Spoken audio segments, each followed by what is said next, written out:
First set, serving to stay in it for the second time.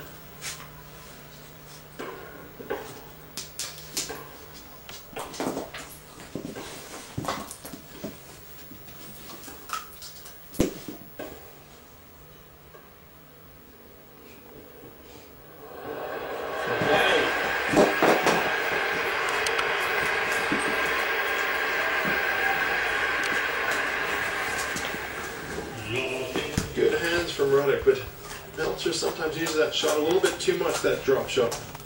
This time he got punished for it.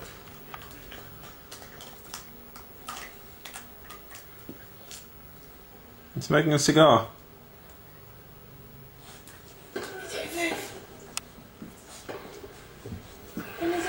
The classic lefty play. It's the curse of the right-hander, isn't it? It is, because you don't see so many left-handed players these days on tour.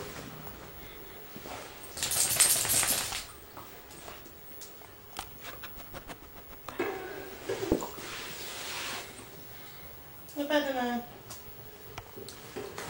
Oh.